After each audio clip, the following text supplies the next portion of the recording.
5차 중동 전쟁과 세계 전쟁의 시대, 유프라테스 강의 비밀. 요한계시록에는 유브라데가 두 번 기록되었습니다. 전반기 환난의 여섯째 나팔과 후반기 환난의 여섯째 대접입니다. 6나팔. 나팔 가진 여섯째 천사에게 말하기를 큰 강 유브라데에 결박한 네 천사를 놓아주라 하매 네 천사가 놓였으니 그들은 그 년 월 일 시에 이르러 사람 3분의 1을 죽이기로 준비된 자들이더라. 6대접. 또 여섯째 천사가 그 대접을 큰 강 유브라데에 쏟음에 강물이 말라서 동방에서 오는 왕들의 길이 예비되었더라.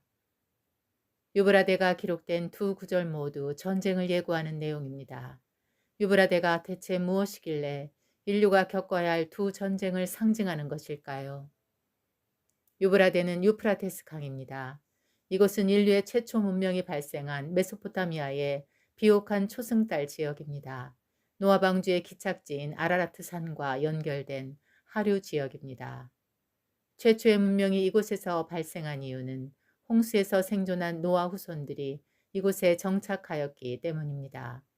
이곳은 유프라테스 강과 티그리스 강이 교차하는 곳으로 강들 사이에 있어 방어벽이 되었고 풍부한 물은 번영을 가져왔습니다. 두 강은 에덴 동산에서 발원되었습니다.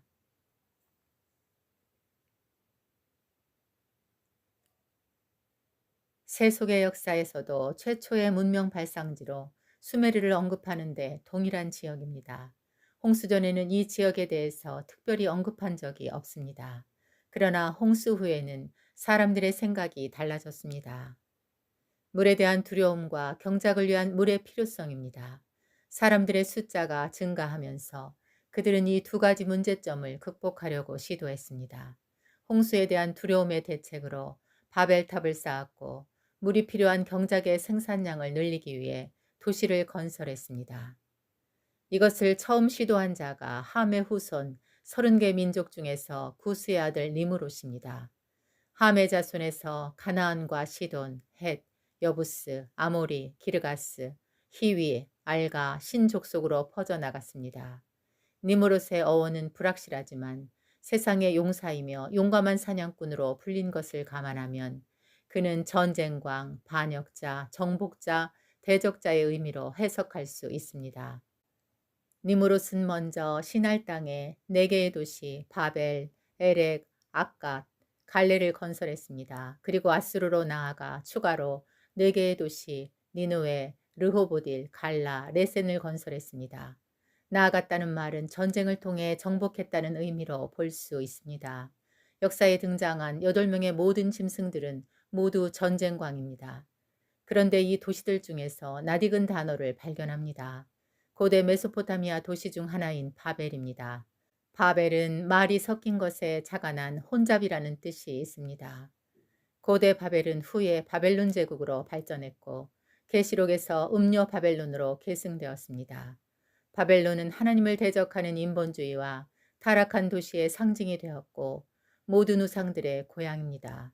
니무롯은 제1대 짐승으로 볼 수 있고 장차 종말에 나타날 짐승은 8번째 왕입니다. 니무롯이 8개의 도시를 건설한 것도 장차 등장할 최후의 짐승을 예고합니다. 이 도시는 귀신의 처소이자 대적자의 권자이자 세상을 타락시키는 악의 컨트롤 타워입니다. 대적자가 원하는 번영과 사치와 향락과 범죄와 전쟁과 복술과 반역을 추구하면서 사람들을 타락시킵니다. 결박된 네 천사는 이 전쟁의 날을 위해 결박당했다가 풀려났습니다. 신할은 바벨론의 별칭으로 스가랴는 환상에서 두 천사가 죄악이 신할 땅으로 옮겨지는 것을 보았습니다. 이는 두루마리에 기록된 대로 재앙을 내리기 위함입니다. 음녀 바벨론은 하루 사이에 대지진과 대형 우박으로 파괴될 것인데 요한계시록은 이 소식을 대대적으로 선포하였습니다. 그들의 인류에게 끼친 해악이 엄청난 것을 상징합니다. 첫째 재앙은 여섯째 나팔의 유브라데 전쟁으로 세계 인구의 3분의 1이 사망하는 세계 전쟁입니다. 둘째 재앙은 여섯째 대접과 일곱째 대접에서 남은 세계 인구가 모두 몰살하는 아마겟돈 전쟁입니다. 고군 여섯째 나팔에 세계 정부에 속한 나라들을 대상으로 이스라엘을 침공하기 위해 동맹군을 모집합니다. 이때 유브라데 강이 말라서 건너갈 수 있다고 하는데 이들은 북쪽이 아니라 동쪽에서 오는 군대입니다.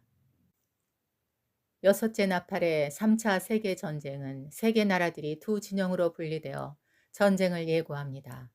이 전쟁을 앞두고 세계 사방을 상징하는 결박된 네 천사가 풀려날 것이고 2억 명의 군대가 준비될 것입니다. 지금 일어난 우크라이나 대 러시아 전쟁과 이스라엘 대 하마스 전쟁은 다른 나라들도 대리전으로 참여하고 있기에 세계 전쟁의 발단이 될 것입니다. 이는 주님의 날이 매우 임박했다는 징조이기도 한데 그날은 세계 전쟁 전에 일어날 것입니다. 두 번째 전쟁은 7년 한남 마지막 해에 일어날 아마겟돈 전쟁입니다. 짐승의 군대가 유브라테스 강을 건너 이스라엘 땅으로 몰려올 것입니다. 3분의 1로 제한되었던 전반기 환난의 전쟁에 비해 아마겟돈 전쟁은 그 규모가 훨씬 더 확장됩니다. 세계 인구의 대부분이 사망할 것이며 인간의 대멸종은 그들이 짐승의 표를 받았기 때문입니다. 유브라데는 이스라엘 기준에서 이방인의 경계이며 고대 바벨에서 유래한 사탄의 본부입니다. 현재는 이슬람 국가들에 둘러싸여 있습니다. 유브라데의 바벨론은 수천 년 동안 세대를 거쳐 악의 진보가 이어져 왔습니다. 그들의 세력이 너무 커졌을 때 하나님은 물로 그들을 심판했습니다. 두 번째 멸망은 물이 아니라 불과 요한과 연기에 의한 재앙인데 이는 현대 무기를 상징합니다. 이번에도 나라들과 상인들과 인류의 죄악이 가득 차서 심판할 때가 되었습니다. 물이 말랐으니 이번에는 불이 대신하여 심판을 수행합니다. 우크라이나와 러시아의 전쟁이 아직 끝나지 않았는데 이스라엘과 하마스의 전쟁이 시작되었습니다. 중동 전쟁은 이미 4번이나 있었고 이번이 5번째 전쟁입니다. 1차 중동 전쟁의 아랍연합군은 이집트, 요르단, 시리아, 레바논, 이라크 5개국이 참여했습니다. 2차 중동 전쟁은 수에즈 운하를 둘러싸고 이집트와 이스라엘, 영국, 프랑스 사이에 일어난 전쟁입니다. 3차 중동 전쟁은 6.1 전쟁으로 팔레스타인 해방기구, 이집트, 시리아, 이라크, 요르단이 참전했습니다. 4차 중동 전쟁은 이집트와 시리아가 참전했습니다. 전쟁의 양상으로 보건대 5차 중동 전쟁으로 불릴만 하고 50년 만에 재발되었습니다. 5차에는 하마스, 레바논의 헤즈볼라, 배후에 이란이 있지만 어느 나라가 추가로 참여할지 모릅니다. 이집트는 과거 4번의 전쟁에 모두 참여했습니다.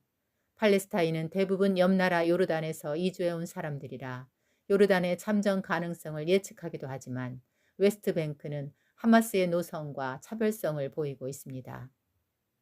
1차 중동 전쟁은 이스라엘의 독립을 반대하여 일어났습니다.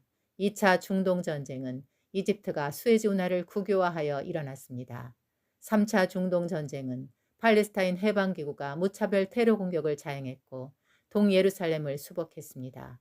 4차 중동 전쟁은 6.1 전쟁에서 수모를 당했던 이집트와 시리아가 욤키푸르의 날에 선제 공격을 감행하였습니다.